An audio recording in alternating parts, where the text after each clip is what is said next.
Bonjour, je m'appelle Thomas Legrand, je suis fondateur de Smith Media. Aujourd'hui, nous allons parler de ce qui s'est passé hier, c'est-à-dire le tabassage d'un jeune militant identitaire à Lyon. Donc, aujourd'hui, parlons de ce qui s'est passé la dernière fois.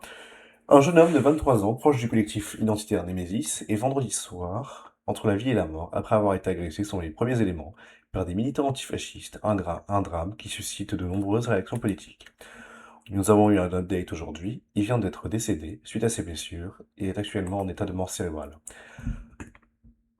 Un jeune homme de 23 ans, membre du collectif Identitaire Némésis, dont il assurait selon ce dernier le service d'ordre, a été hospitalisé vendredi soir après avoir été passé à tabac à Lyon, la veille par plusieurs individus susceptibles d'appartenir à un groupe antifasciste. Voici ce que l'on sait.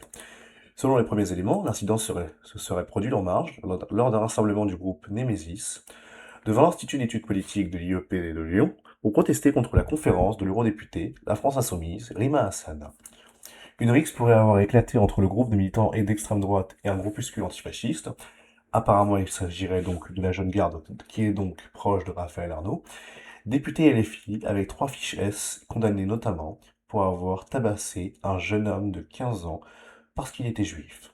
La thèse de la simple rixe entre deux rivaux ne semble pas correspondre à la réalité des faits, a toutefois affirmé M. Fabien Rajon, l'avocat du jeune homme et de sa famille dans un communiqué. Il s'agirait plutôt d'un lynchage gratuit de la part de plusieurs individus, en surnombre et armés, qui se seraient acharnés sur la victime isolée. Selon le parquet de Lyon qui a ouvert une enquête pour violence aggravée, le jeune homme blessé est hospitalisé avec un pronostic vital engagé. Qui est donc ce jeune homme passé à tabac, prénommé Quentin et âgé de 23 ans? La victime est membre du collectif identitaire Némésis, groupe action d'extrême droite se réclamant du féminisme, créé en octobre 2019. Son avocat précise qu'il est étudiant en mathématiques, pratiquant le tennis et la philosophie, et qu'il était investi dans la vie pastorale, en particulier au sein de la chorale de sa paroisse. Ce dernier affirme notamment que le jeune Quentin n'était ni agent de sécurité, ni membre quelconque des services d'ordre. Toujours après l'avocat de la famille, il n'y avait aucun antécédent judiciaire et avait toujours défendu ses convictions de manière non violente.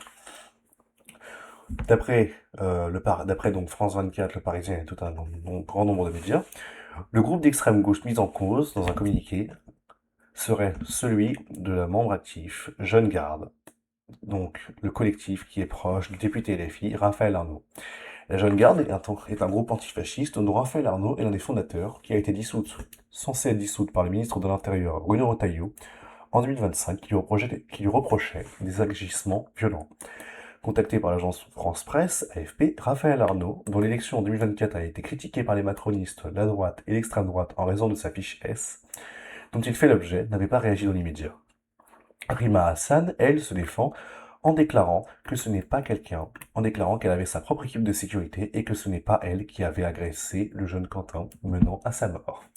De son côté, les filles a condamné avec la plus grande fermeté toute violence physique, par la voix de son coordinateur Manuel Bompard, rejetant toute responsabilité dans cette affaire, tandis que l'extrême droite, et la droite française, a appelé donc à ce que la ministre d'extrême gauche soit donc considérée comme des groupes terroristes, tandis que Bruno Retailleau a lancé donc un message sur X qu'il a ensuite modifié en retirant cette formule, tout comme une autre, faisant état du décès du jeune homme de 23 ans, remplacé par une mention de tabassage à mort.